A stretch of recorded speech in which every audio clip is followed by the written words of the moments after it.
السلام عليكم ورحمة الله.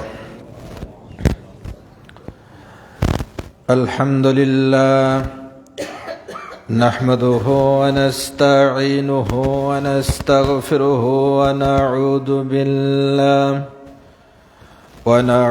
بالله من شرور أنفسنا ومن سيئات أعمالنا.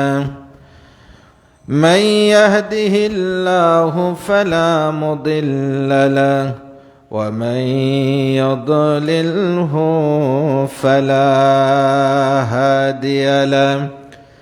أشهد أن لا إله إلا الله وأشهد أن محمدا عبده ورسوله. أما بعد فأعوذ بالله من الشيطان الرجيم. بسم الله الرحمن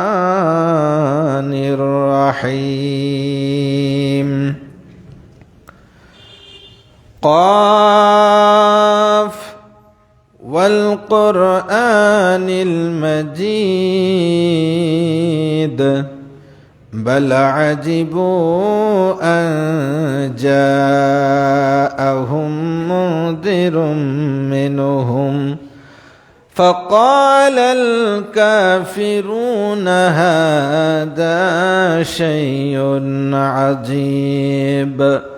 أإذا متنا وكنا ترابا ذلك رجع بعيد. بارك الله لنا ولكم في القرآن العظيم ونفعنا وإياكم بالآيات وذكر الحكيم. إنه تعالى جواد كريم مالك بالرؤوف الرحيم.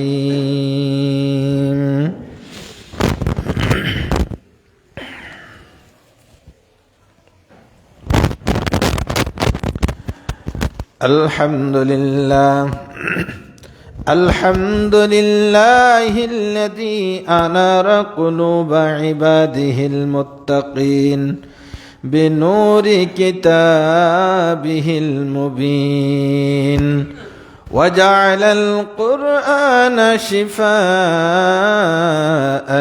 لما في الصدور هدى ورحمة للمؤمنين. والصلاة والسلام على أشرف الأنبياء والمرسلين نبينا محمد وآله وأصحابه أجمعين.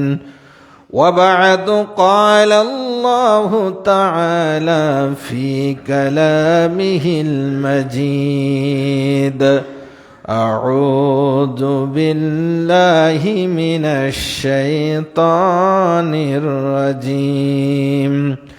بسم الله الرحمن الرحيم. يا أيها الذين آمنوا كتب عليكم الصيام كما كتب على الذين من قبلكم لعلكم تتقون.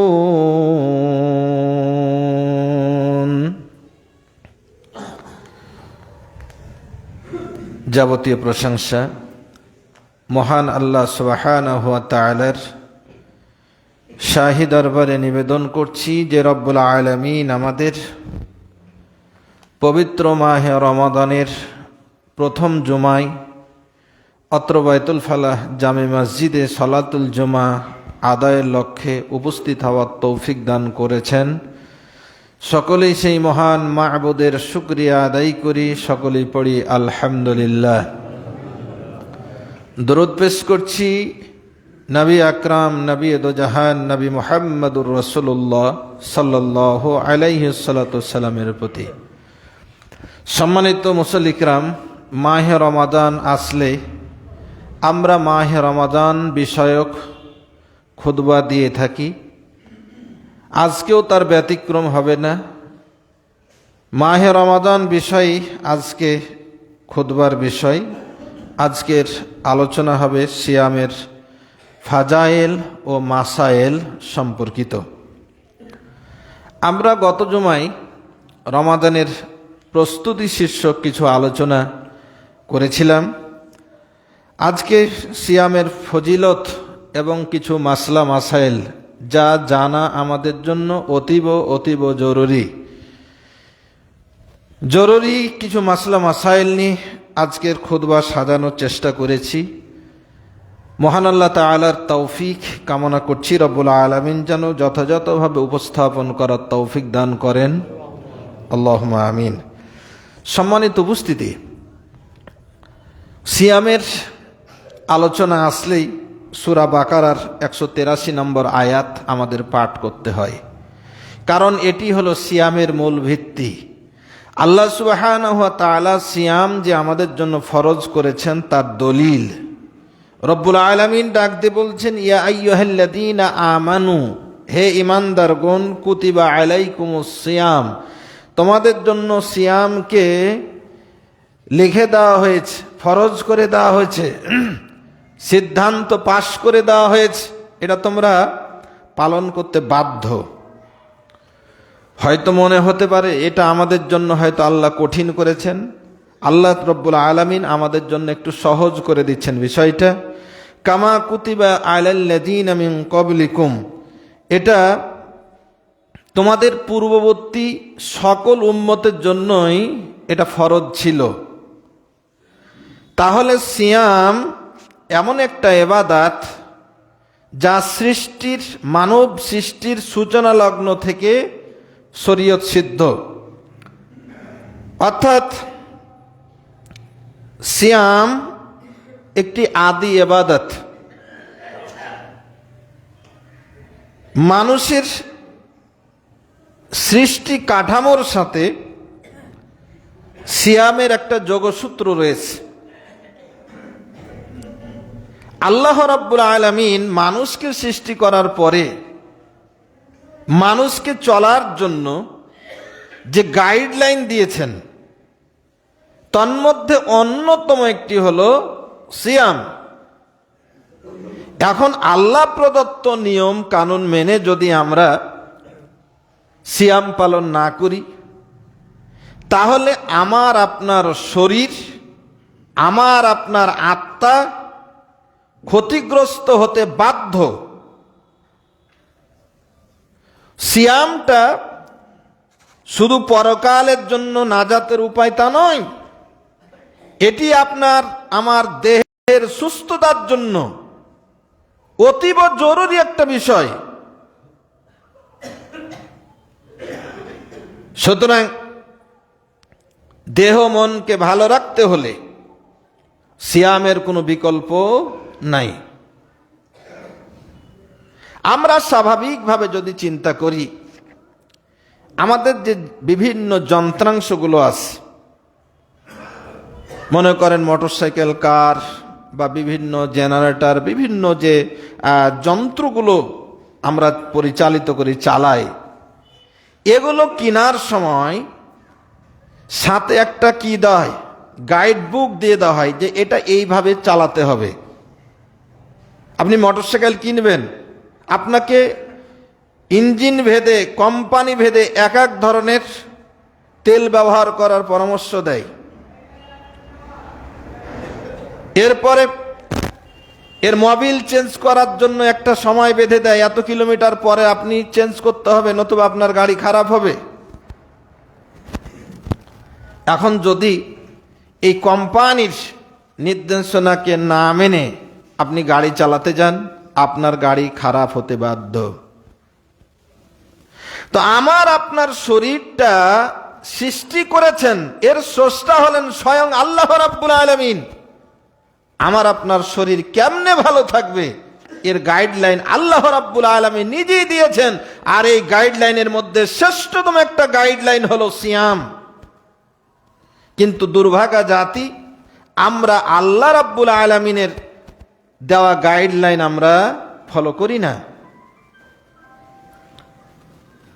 সামান্য কয়টা টাকার একটা আপনি মোটরসাইকেল কিনলেন, সেটার জন্য কত যত্ন, কোম্পানির দেওয়া নিয়ম মেনে আপনি তেল চেঞ্জ করছেন, মেশিন পাল্টাচ্ছেন, যত্ন নিচ্ছেন।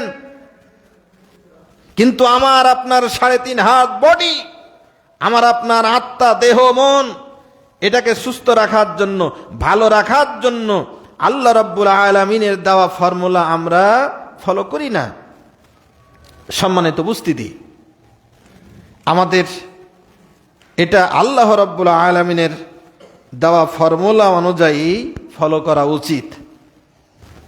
যদি আমরা এটা আল্লাহর দেওয়া ফর্মুলা অনুযায়ী পালন করি, তাহলে লাভ কি? আল্লাহ ফজিলতের কথা এই আয়াতের মধ্যে বলে দিচ্ছেন, লাআল্লাকুম তাত্তাকুন, তাহলে তোমরা মুত্তাকি হতে পারবে। এর চাইতে বড় ফজিলত আর কিছু হতে পারে না। মুত্তাকি যদি হতে পারি, তাহলে লাভ কি? আল্লাহ রাব্বুল আলামিন এই লাভের কথাটা সূরা আনফালের 29 নম্বর আয়াতে বলছেন, ইয়া আইয়ুহাল্লাযীনা আমানু ইন তাত্তাকুল্লাহা ইয়াজআল লাকুম ফুরকানা ওয়া ইউকাফির আনকুম সাইয়্যাতিকুম ওয়া ইয়াগফির লাকুম আল্লাহু যুল ফাদলিল আযীম। আল্লাহ রাব্বুল আলামিন বলছেন, হে ঈমানদারগণ, সিয়াম পালনের মাধ্যমে যদি তোমরা মুত্তাকি হয়ে যেতে পারো, আল্লাহর ইবাদত বান্দেগী আদায়ের মাধ্যমে যদি তোমরা মুত্তাকি হয়ে যেতে পারো, তাহলে লাভ কি?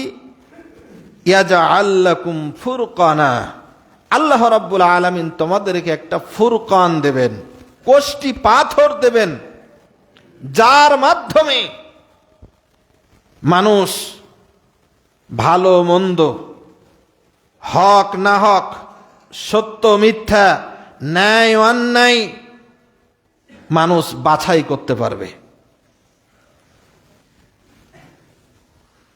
এই মুত্তাকি হতে পারলে আল্লাহ রাব্বুল আলামিন ফুরকান দেবেন মানুষকে।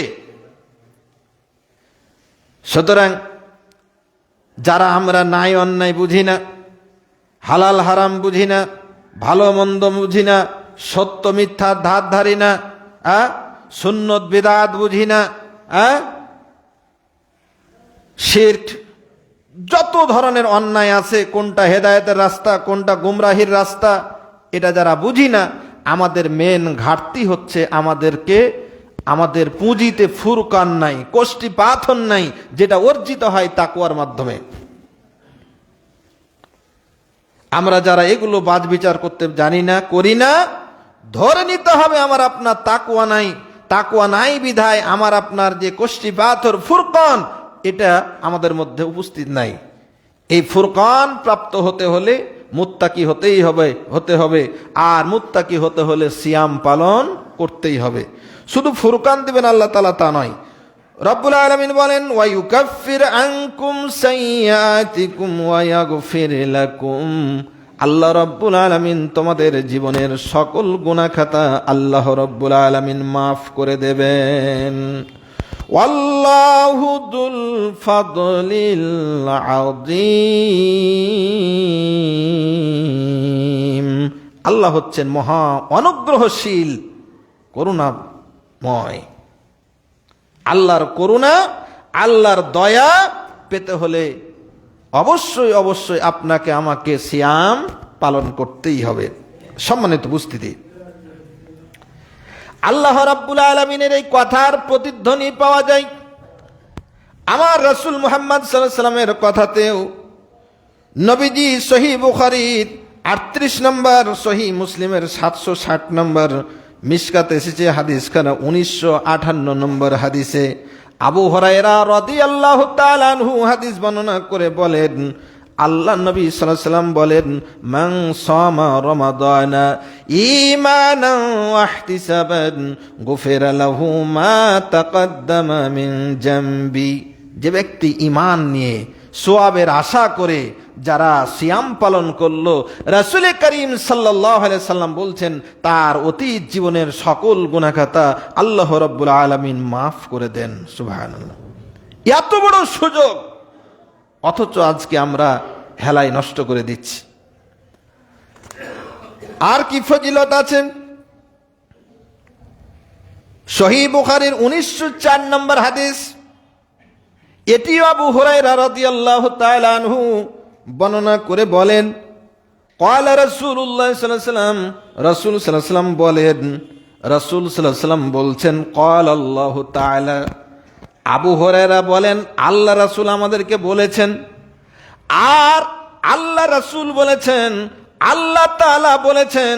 তার মানে হাদিসটা বলা হয় হাদিসে কুদসি, আল্লাহ তাআলার কথাকে ডাইরেক্ট নকল করছেন বিশ্বনবী মুহাম্মদুর রাসূলুল্লাহ সাল্লাল্লাহু আলাইহি সাল্লাম। আল্লাহ তাআলা কি বলছেন? আল্লাহ রাব্বুল আলামিন বলছেন, কুল্লু আমালি ইবনে আদম লাহু ইল্লা সাওম, প্রত্যেকটা ইবাদত আমার বান্দার জন্য। মানুষ সালাত পড়লে বান্দার লাভ, মানুষ যাকাত দিলে বান্দার লাভ, হজ করলে বান্দার লাভ, এগুলো বান্দাদের মধ্যে বান্দাদের কল্যাণের জন্য বান্দার পালন করে থাকে। কিন্তু সিয়ামের বিষয়টা সম্পূর্ণ আলাদা। ইল্লা সাওম, সাওমটাকে আমি আল্লাহ আমার জন্যই রেখে দিয়েছি, এটা আমার জন্য বান্দা রাখে। ওয়া আনা আজজি বি, এর সব আমি আল্লাহ তাআলা নিজে দেব। আমি রব্বুল আলামিন নিজেই তার জন্য, আমার বান্দার জন্য প্রতিদান হয়ে যাব। আমি আমার বান্দার জন্য হয়ে যাব যারা সিয়াম পালন করবেন। ওয়াসিয়ামু জুন্নাহ, এই সিয়ামের ফজিলত আল্লাহ রাব্বুল আলামিন বলছেন এমন ভাবে, যেহেতু হাদিসে কুদসি, এটা আল্লাহর কথা। আল্লাহ বলছেন আসিয়ামু জুন্নাহ, সিয়াম হচ্ছে ঢাল স্বরূপ। কোন বান্দা যদি সিয়াম পালন করে তাহলে গোটা দেহটা তার ঢাল হয়ে যায়।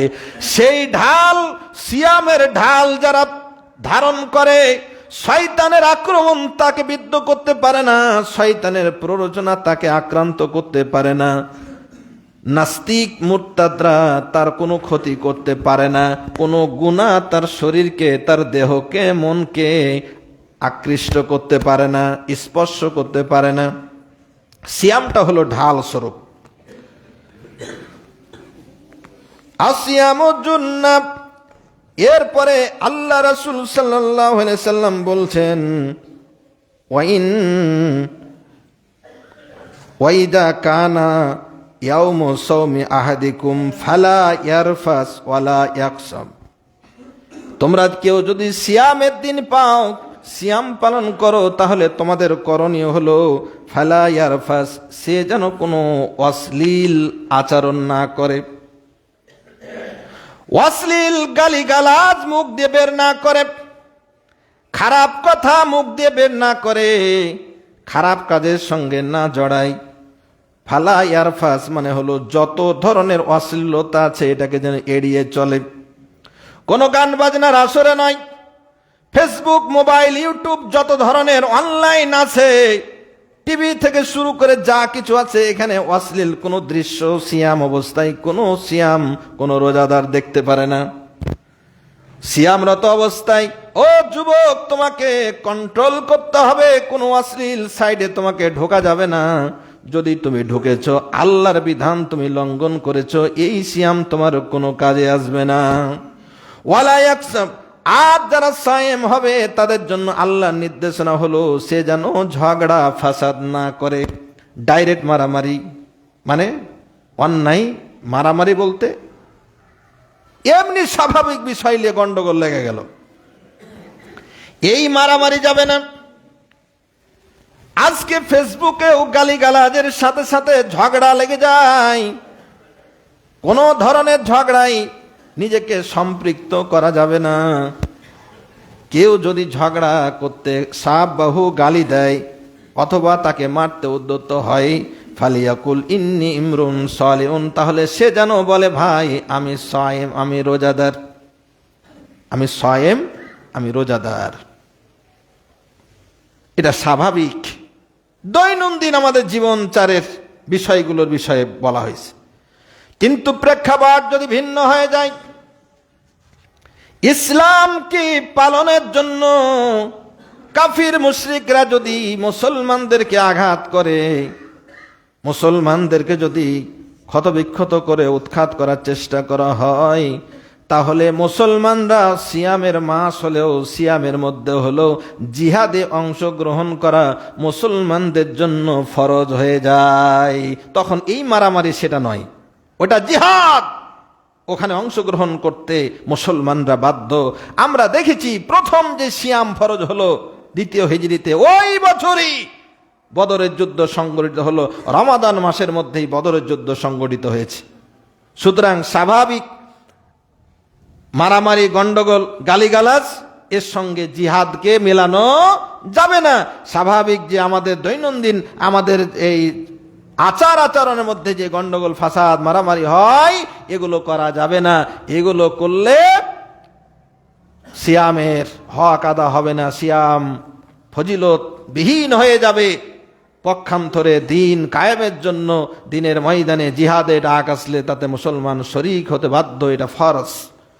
সম্মানিত উপস্থিতি, এর ফজিলতের মধ্যে আল্লাহ রাব্বুল আলামিন আরো বলেন, ওয়াল্লাযী নাফসু মুহাম্মাদিন বিয়াদিহি, আল্লাহ নবী মুহাম্মদ সাল্লাল্লাহু আলাইহি ওয়াসাল্লাম বলছেন, যার হাতে আমার আত্মা, মুহাম্মদ সাল্লাল্লাহু আলাইহি ওয়াসাল্লামের আত্মা, ওই আল্লাহর কসম, লা খলুফু ফামিস সাইমি আতিয়াবু ইনদাল্লাহি মিন রিহিল মিসকে, রোজাদারের মুখের গন্ধ, অনাহার জনিত মুখের গন্ধ আল্লাহ রাব্বুল আলামিনের কাছে মিসকে আম্বরের চাইতে প্রিয়। কিন্তু যে মুখ মাদক সেবন করা, জর্দা খাকা মুখ, গুল খাকা মুখ, ফেনসিডিল খাওয়া মুখ, এগুলো আল্লাহর কাছে ঘৃণিত। যারা একবার পান করবে, সেবন করবে, বহুবার বলেছি আপনার 40 দিনের সালাত নষ্ট হয়ে যাবে, 40 দিনের সালাতই কবুল হবে না, সে জান্নাতে যাবেই না। আর এই মুখের গন্ধ বলতে ব্রাশ করবেন না, দাঁতুল করবেন না তা নয়, এটা করতেই হবে। এটা আল্লাহ রাসূল সাল্লাল্লাহু আলাইহি ওয়াসাল্লাম বলছেন, লাউলা আনা সুক্কা আলা উম্মতি, আমার উম্মতের জন্য যদি কষ্ট না হয়ে যেত, তাহলে আমি প্রত্যেকটা সালাতের জন্য মিসওয়াক করার জন্য আদেশ করতাম। তাহলে মিসওয়াক করতে হবে, এটা দাঁতের সৌন্দর্য আপনাকে ফেরাতে হবে। কিন্তু অনাহার জনিত যে গন্ধ, এটা আল্লাহ রাব্বুল আলামিনের কাছে মিসকে আম্বরের চাইতে প্রিয় বলা হয়েছে। রাসূল সাল্লাল্লাহু আলাইহি ওয়াসাল্লাম এই হাদিসের মধ্যে শেষ অংশে বলেন, আস-সাইমু লিস-সাইমি ফারহাতান, রোজাদারের জন্য দুইটা খুশি, ফারহাতুন ইনদা ফিতরিহি ওয়া ফারহাতুন ইনদা লিকাই রাব্বিহি।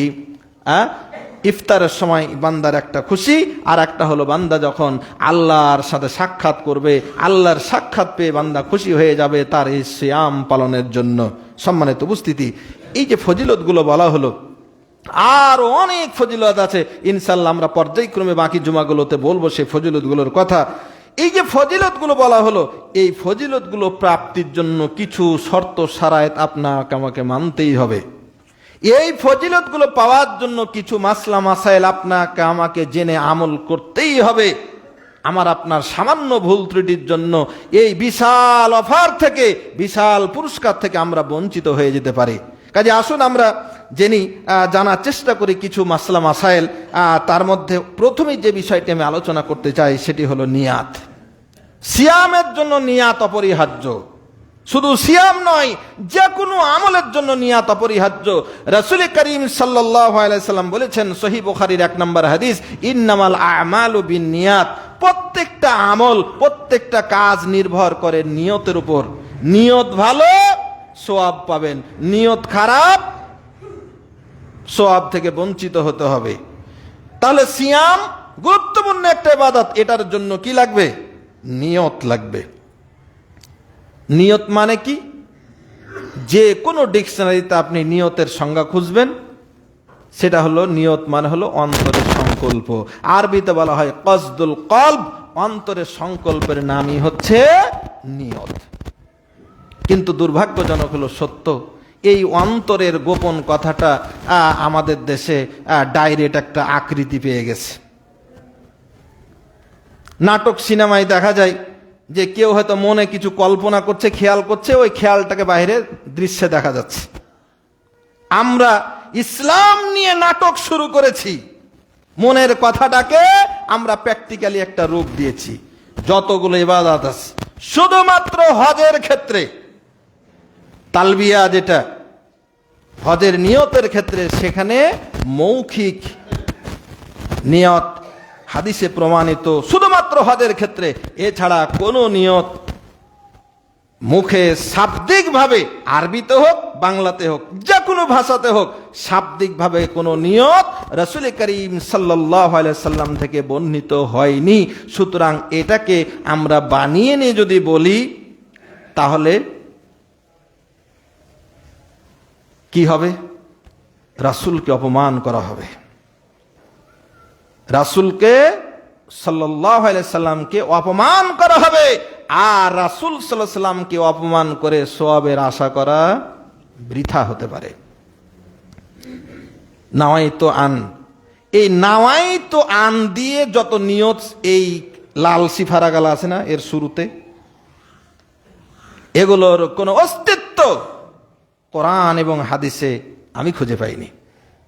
আমি যাদের থেকে, আমার বড় বড় ওস্তাদদের কাছ থেকে ইলম গ্রহণ করি, তাদেরকে জিজ্ঞাসা করেও পাইনি। যারা এই নাওয়াইতু আন আসুমা বা উসল্লিয়া বলেন, তাদের বিরুদ্ধাচারণ নয়।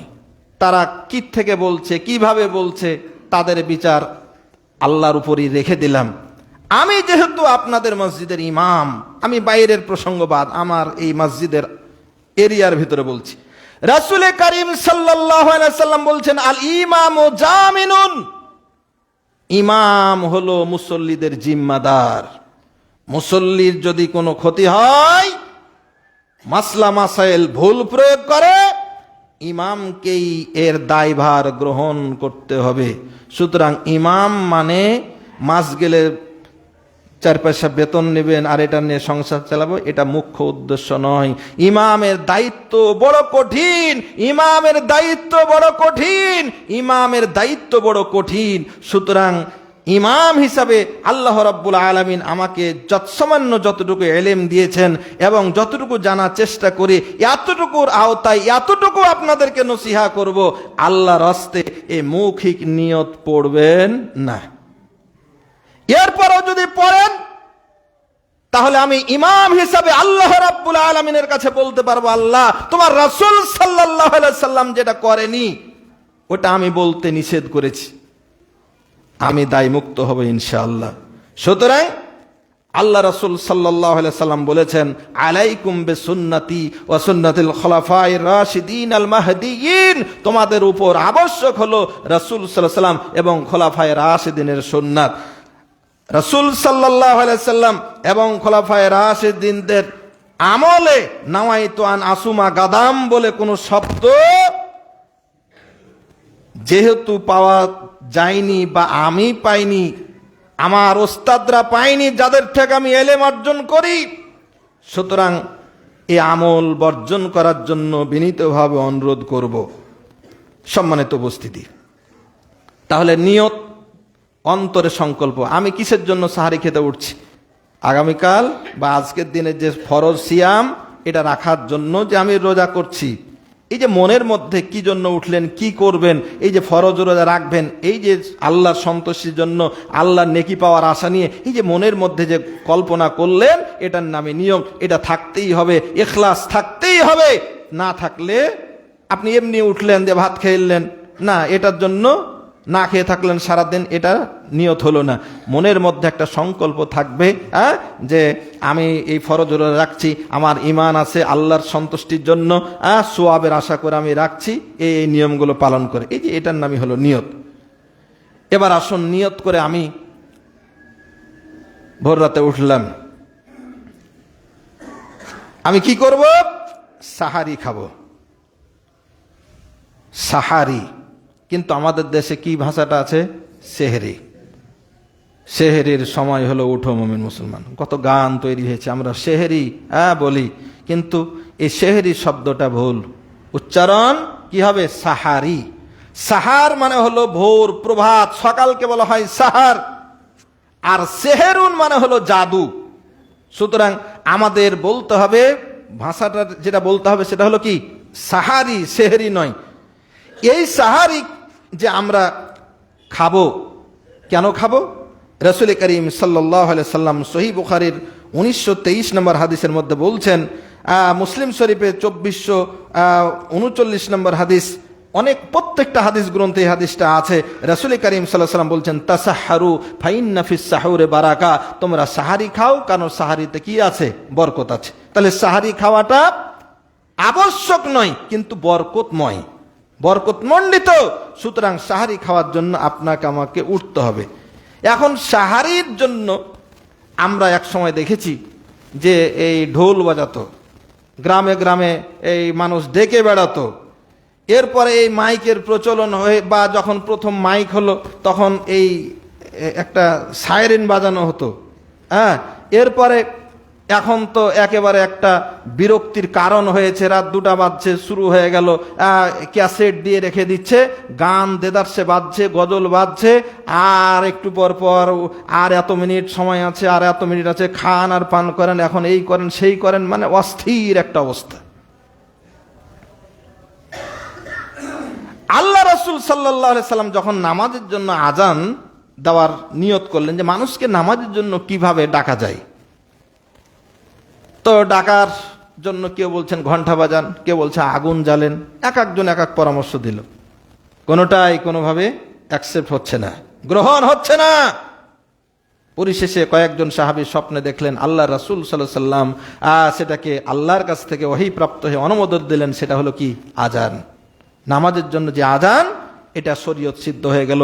ওই ডাকাডাকি, আগুন জ্বালা, ঘন্টা বাজানো, এগুলো মানুষকে নামাজের জন্য ডাকা নিষিদ্ধ হয়ে গেল, অগ্রহণযোগ্য হয়ে গেল। এটা অনুমোদন হলো না, অনুমোদন হলো কি? আজান।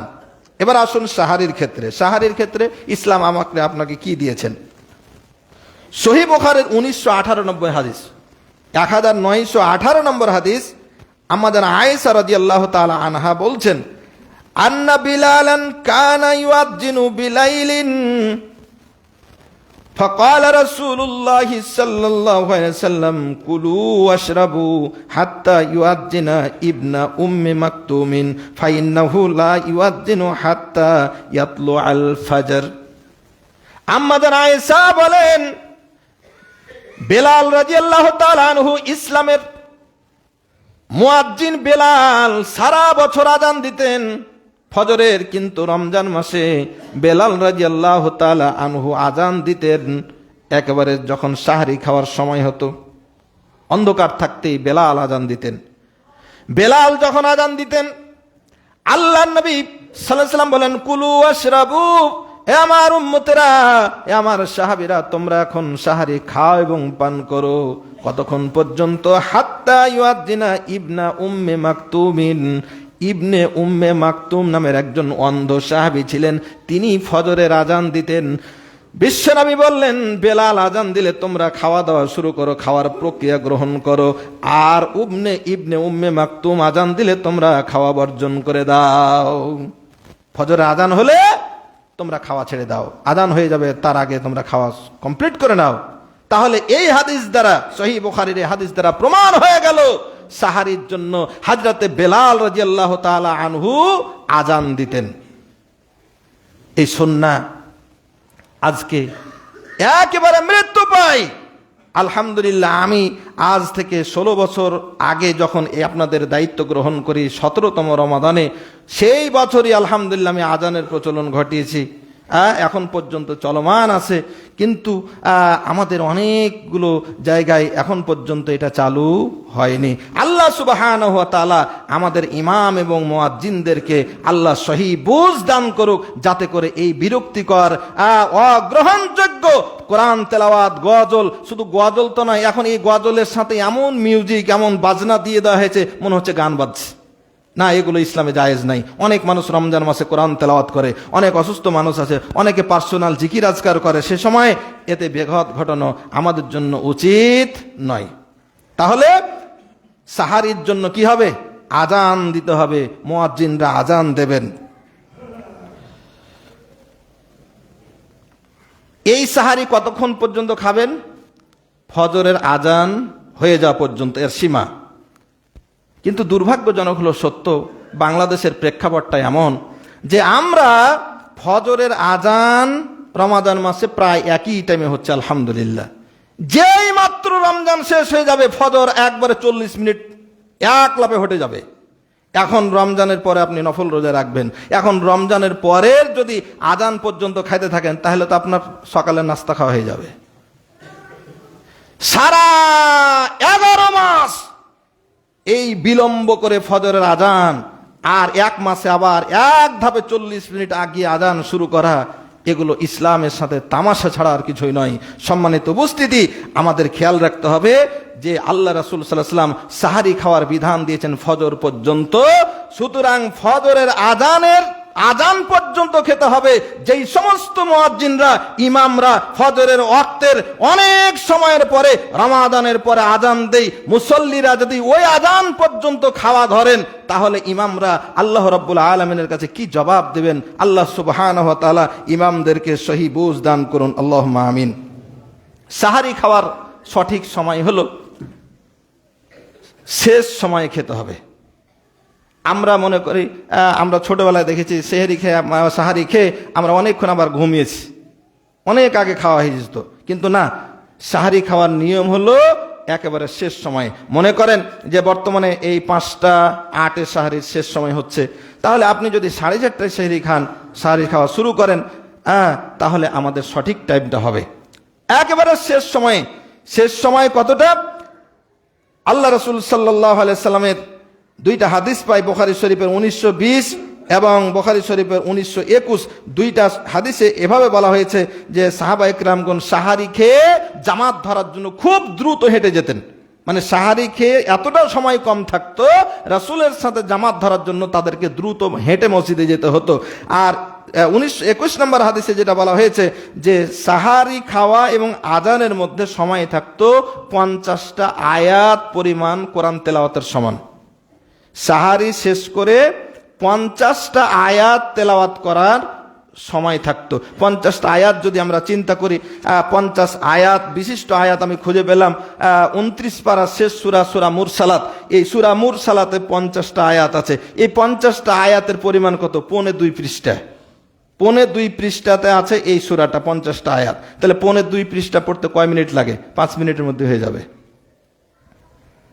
তো সম্মানিত উপস্থিতি, তাহলে আমরা বুঝলাম সাহারি খেতে হবে কখন? একেবারে শেষ সময়ে। আর সাহারি প্রসঙ্গে আরেকটা অতীব জরুরি কথা, যদি অনেকের মনে করেন শরীর নাপাক হয়ে গেল, যুবকদের স্বপ্নদোষ হতে পারে, বিবাহিতদের স্বামী স্ত্রীর মিলনজনিত স্বপ্নদোষ হতে পারে, সময় এমন হয়ে গেল যে গোসল করার সময় নেই, সাহারি খাওয়ার সময় হয়ে গেছে।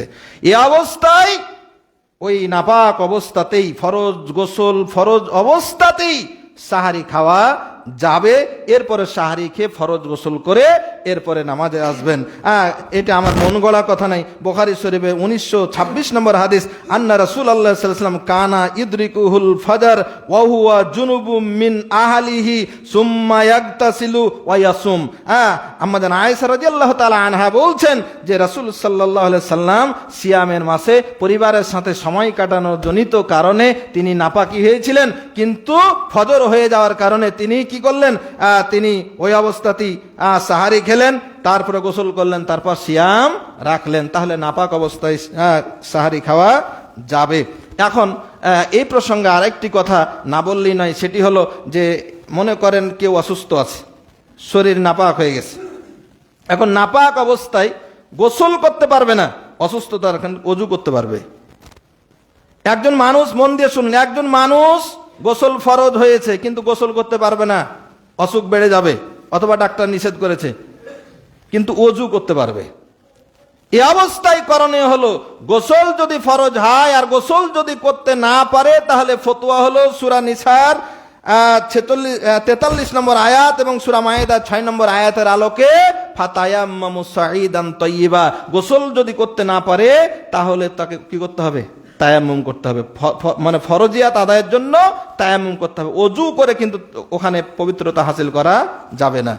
তো সম্মানিত উপস্থিতি, সাহারি প্রসঙ্গে আরেকটি কথা, মনে করেন আপনার ঘুম এমন টাইমে ভাঙলো যে ফজর আজান হয়ে গেছে, সেহরি খেতেই পেলেন না, তখন কি রোজা রাখবেন না? না, তখন নিয়ত করলেন যে আমি এখন সিয়াম রেখে দিলাম। অর্থাৎ সাহারি খাওয়াটা ফরজ নয়, এটা বরকতময়। যদি সাহারি খাওয়ার আগেই আপনার ফজর হয়ে যায়, আপনি না খেয়েই কি করবেন? পুরো রমজান কমপ্লিট করবেন ইনশাল্লাহ। তো সম্মানিত উপস্থিতি, সাহারি প্রসঙ্গে আমরা এই গুরুত্বপূর্ণ কথাগুলো আমাদের মনে রাখতে হবে। সিয়াম ভঙ্গের অনেকগুলো কারণ আছে, যেগুলো আমাদের এই রোজা অবস্থায় খেয়াল রাখতে হবে যেন আমাদের সিয়াম ভেঙে না যায়।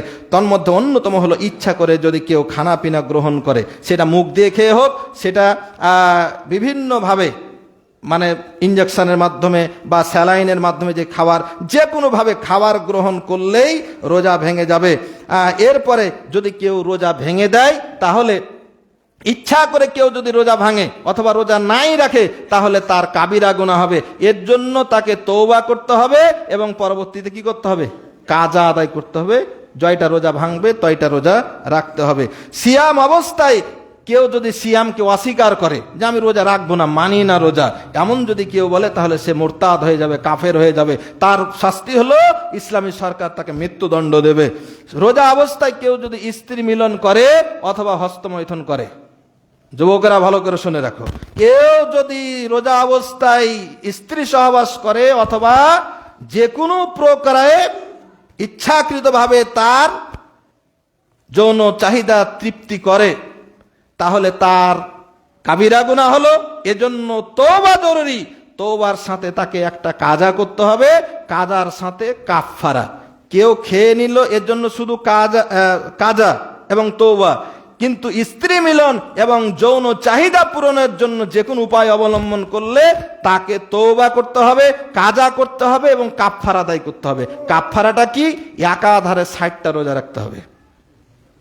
রোজা অবস্থায় কেউ যদি হস্তমৈথুন করে, স্ত্রী মিলন করে বা যে কোনো উপায়ে যৌন চাহিদা পূরণ করে, তাহলে তাকে 60টা রোজা রাখতে হবে একাধারে। কেউ যদি 59টা রাখার পরে একদিন বাদ দেয়, না বাদ, আবার 60টা রাখতে হবে। যদি রোজা রাখতে না পারে, তাহলে 60 জন ফকিরকে খেতে দিতে হবে, মিসকিনকে খেতে দিতে হবে। এই হলো কাফফারা। ইচ্ছাকৃতভাবে কেউ বমি করলে রোজা নষ্ট হয়ে যায়। মেয়েদের হায়েজ নেফাস শুরু হয়ে গেলে রোজা নষ্ট হয়ে যায়, পরবর্তীতে কাজা আদায় করতে হয়।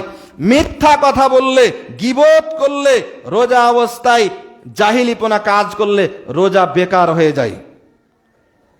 রাসূল সাল্লাল্লাহু আলাইহি সাল্লাম এটার কোনো কাজা কাফফারা নাই, রোজা বেকার, আপনার না খেয়ে থাকা কোনো লাভ নাই। আল্লাহ রাসূল সাল্লাল্লাহু আলাইহি সাল্লাম বলছেন, সহিহ বুখারীর 1903 নম্বর হাদিস, মাল্লাম ইয়াদা কাওলা যুরি ওয়াল আমালা বিহি ওয়াল জাহালা ফালাইসা মিনাল্লাহি হাজাতুন ফি আইয়াদা তুআমাহু ওয়া শারাবা। কেউ যদি মিথ্যা কথা, মিথ্যার সমর্থনে কাজ যদি পরিত্যাগ করতে না পারে, তাহলে তার খানা পিনা থেকে বিরত থাকা আল্লাহর কোনো দাম, মানে এটা বেকার। রোজা অবস্থায় যে কাজগুলো করা যায়, অর্থাৎ যে কাজে রোজা ভঙ্গ হয় না, আমরা একটু সন্দেহ পড়ে যাই যে রোজা থাকলো কিনা। যেমন ভুল করে কেউ যদি খেয়ে ফেলে, হয়তো একটা কিছু দানা মুখে দিয়ে ফেললেন, ভুল করে চেকে ফেললেন, খেয়ে ফেললেন, অথবা ভুল করে যদি আপনি ভুলায় 1 প্লেট খাবারও খেয়ে নেন, তবুও রোজা হয়ে যাবে। ভুল করে কেউ যদি খায়, তাহলে রোজা ভঙ্গ হয় না। রোজা অবস্থায় স্বপ্নদোষ হলে রোজা ভঙ্গ হয় না। অসুস্থতা জনিত বমি হলে রোজা ভঙ্গ হয় না। শরীর থেকে যদি রক্ত কোনো কিছু কেটে যাওয়ার পরে রক্ত বের হয়, তাহলে রোজা ভঙ্গ হয় না। স্ত্রীকে চুম্বন আলিঙ্গন করলে রোজা ভঙ্গ হয় না। তবে দূরে থাকা ভালো, দূরে থাকা ভালো, কারণ অ্যাক্সিডেন্ট হয়ে যাওয়ার সম্ভাবনা আছে, তখন জরিমানায় পড়ে যেতে হবে। রোজা অবস্থায় মিসওয়াক, টুথপেস্ট দিয়ে ব্রাশ করলে রোজা ভঙ্গ হয় না। ইনহেলার ব্যবহার করলে রোজা ভাঙে না। অনেকে শ্বাসকষ্ট আছে, নাকে কি নিতে হয়, এই ইনহেলার ব্যবহার করতে হয়, এটা ব্যবহার করলে রোজা ভঙ্গ হয় না। মলদারে অনেক সময় ডাক্তারে ওই প্রোটোস্কোপি করে, যদি প্রোটোস্কোপি করে কেউ, এতেও রোজা ভঙ্গ হবে না। ইনসুলিন বা ইনজেকশন যদি কেউ নেয়, যদি যেটা চামড়ার ভিতরে করা হয়, রগে যেটা দেওয়া হয়, তাহলে এটাতে রোজা ভঙ্গ হয় না। কিন্তু যে ইনজেকশনে খাবারের কাজ করে, পাকস্থলিতে যেটা যায়, ওইটা নিলে রোজা ভঙ্গ হবে। কিন্তু যে ইনজেকশন বা টিকা নিলে খাদ্যের কাজ করে না, এমন টিকা, ইনজেকশন বা ইনসুলিন নিলে কি হয় না, রোজা ভঙ্গ হয় না। এবার আসুন আমরা রোজা অবস্থায় এই জিনিসগুলো খেয়াল রাখবো। আর সন্ধ্যা হলে তাড়াতাড়ি ইফতার করব। রাসূল করিম সাল্লাল্লাহু আলাইহি সাল্লাম ইফতারের ক্ষেত্রে করণীয় যে বিষয়টা, আমরা রোজা খুলি কি দিয়ে, আল্লাহুম্মা লাকা সুমতু আলা রিজকিকা আফতারতু। কেউ বলে কি আল্লাহুম্মা সুমতু লাকা ওয়া তাওয়াক্কালতু আলা রিজকিকা, না কি বলে। তো যাই হোক, রোজা খুলবো কি বলে, বিসমিল্লাহ বলে। খাওয়া শুরু হবে বিসমিল্লাহ দিয়ে। আল্লাহুম্মা লাকা সুমতু ওয়া আলা রিজকিকা আফতারতু একটা হাদিস আছে, কিন্তু হাদিসটা জয়ীফ, দুর্বল হাদিস। আর আল্লাহুম্মা সুমতু লাকা ওয়া তাওয়াক্কালতু আলা রিজকিকা না কি বলে, এটার কোনো অস্তিত্ব আমি খুঁজে পাইনি। আমার কাছে মনে হয় আমার ওস্তাদরা যাদের কাছে জেনেছি তাদের সবার উক্তি এটা বানাওয়াট দোয়া, মেড ইন বাংলাদেশ। এটা বাংলাদেশে মূলবীরকে বানানো দোয়া, হাদিসের কোনো অস্তিত্ব নাই, সুতরাং এটা বর্জন করা জরুরি। আর সহিহ হাদিসের যেটা দোয়া হলো জাহাবাত জামা ও আবদাল্লাতিল উরুকু ওয়া সাবাতাল আজরু ইনশাআল্লাহ, এটা আপনি খাদ্যের মধ্যে বলতে পারেন, খাদ্যের শেষে বলতে পারেন। খাবার যখন শেষ হয়ে যাবে তখন বলবেন কি আলহামদুলিল্লাহ। আর ইফতার করতে হবে তাড়াতাড়ি।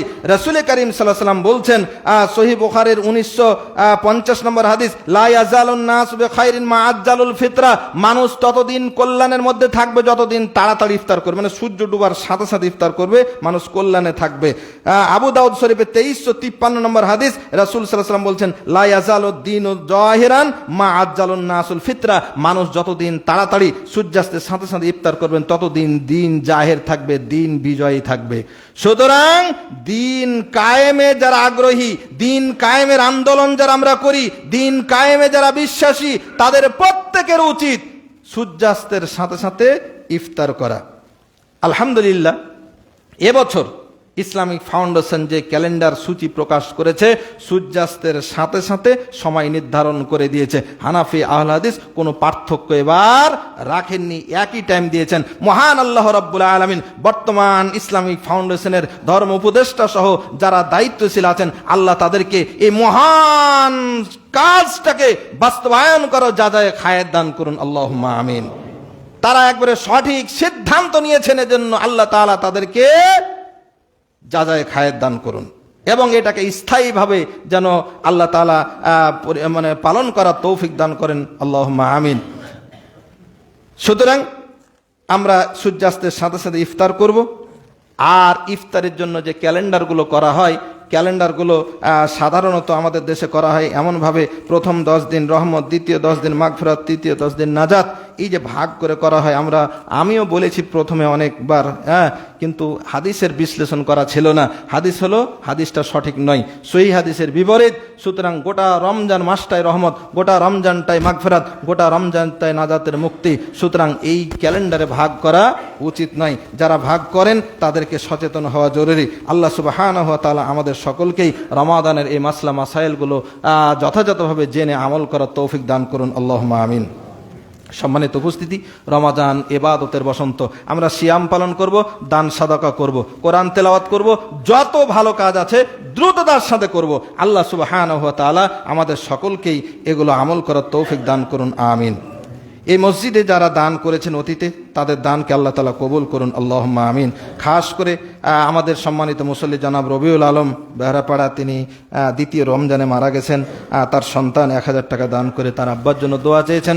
আল্লাহ তাআলা এই দানকে কবুল করুন, এবং জনাব রবিউল আলম সাহেবকে আল্লাহ জান্নাতে মেহমান হিসেবে কবুল করুন, আল্লাহুম্মা আমিন। জনাব আনারুল বগিপাড়া, তিনি 500 টাকা দিয়েছেন। আল্লাহ রাব্বুল আলামিন তারও এই দানকে কবুল করুন, আল্লাহুম্মা আমিন। আরেকটি জরুরি একটা আবেদন আছে।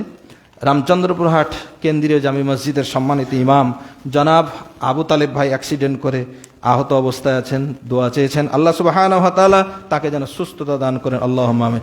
ইমাম সাহেব অ্যাক্সিডেন্ট করার 10 দিন পরে কেন্দ্রীয় মসজিদের সম্মানিত মুয়াজ্জিন সাহেব জনাব মাওলানা কামাল হোসেন, তিনি অ্যাক্সিডেন্ট করেছেন মোটরসাইকেল নিয়ে বাসের ধাক্কায়, দিয়ে তার পিছনের ঘাড়ের রগ ছিঁড়ে গেছে। এই ছিঁড়ে যাওয়ার কারণে তার হাত পা একেবারে অচল। রাজশাহী মেডিকেলে ভর্তি ছিলেন, ডাক্তাররা তাকে রিলিজ দিয়ে দিয়েছেন, ছেড়ে দিয়েছেন। অপারেশন ছাড়া এটা ভালো হবে না, প্রায় 4-5 লাখ টাকার খরচের একটা ডাটা দিয়েছেন। এই ইউনিয়নের সকল ইমাম মুয়াজ্জিনগণ একটা মোটামুটি আলোচনা পরামর্শক্রমে আমাদের এই ভাইটিকে সাহায্যের জন্য একটা উদ্যোগ নিতে বলেছেন। প্রত্যেকটি মসজিদে ইউনিয়নের আদায়ের জন্য বলা হয়েছে। মাওলানা কামাল হোসেনের সুস্থতার জন্য, চিকিৎসার জন্য আমি আমার মসজিদের সকল মুসল্লিকে বিনীতভাবে অনুরোধ করব, এই ভাইটি গরিব মানুষ, তার কোনো ছেলে নাই, দুইটি মেয়ে মনে হয়, তার সুস্থতার জন্য আমরা যার যতটুকু সম্ভব নামাজ শেষে আমরা একটু দানে অংশগ্রহণ করব। আমাদের সম্মানিত মুয়াজ্জিন সাহেব বারান্দায় থাকবেন, বাইরে থাকবেন, আপনারা এই কামাল ভাইয়ের সুস্থতার জন্য দান করে যাবেন। আল্লাহ সুবহানাহু ওয়া তাআলা আমাদের তৌফিক দান করুন, আল্লাহুম্মা আমিন। হ্যাঁ, জাকাত থেকেও দিতে পারবেন, সাধারণ দান, যে কোনো ফান্ড থেকে। তিনি একেবারে নিঃস্ব, তার হাত পা একেবারে অচল, কোনোভাবেই নাড়াতে পারছেন না। এই রোগ ছিঁড়ে যাওয়ার কোনো অপারেশন ছাড়া এটা ভালো হবে না। এজন্য আমরা জাকাত যে কোনো ফান্ড থেকে সর্বোচ্চ পরিমাণে আমাদের এই দিনী ভাইটিকে আমরা সাহায্যের জন্য এগিয়ে আসবো। আল্লাহ তাআলা তৌফিক দান করুন, আমিন। আল্লাহ সুবহানাহু ওয়া তাআলার কাছে ফরিয়াদ জানাচ্ছি, রব্বুল আলামিন আমাদের মাঝে যারা অসুস্থ আছে, রব্বুল আলামিন তুমি তাদের সকলকে তুমি সুস্থতা দান করো। রব্বুল আলামিন এই কোরআন নাজিলের মাসে তোমার কাছে ফরিয়াদ, রব্বুল আলামিন এই কোরআন নাজিলের মাসে আমাদের কোরআন ব্যক্তি জীবনে পড়ার, বোঝার, আমল করার তৌফিক দান করো। আমাদের ব্যক্তি জীবনে, সমাজ জীবনে, রাষ্ট্রীয় জীবনে কোরআনকে তুমি কায়েম করে দাও, আল্লাহুম্মা আমিন। রব্বুল আলামিন আমাদের দেশকে, বহির্দেশে সকল দেশের মুসলমানদেরকে আল্লাহ তুমি হেফাজত করো। রব্বানা আতিনা ফিদ দুনিয়া হাসানাতাও ওয়া ফিল আখিরাতি হাসানাতাও ওয়া কিনা আযাবান নার। রব্বানা তাকাব্বাল মিন্না ইন্নাকা আনতাস সামিউল আলিম ওয়া তুব আলাইনা ইন্নাকা আনতাত তাওয়াবুর রহিম। সুবহানা রাব্বিকা রাব্বিল ইজ্জাতি আম্মা ইয়াসিফুন ওয়া সালামুন আলাল মুরসালিন ওয়ালহামদুলিল্লাহি রাব্বিল আলামিন।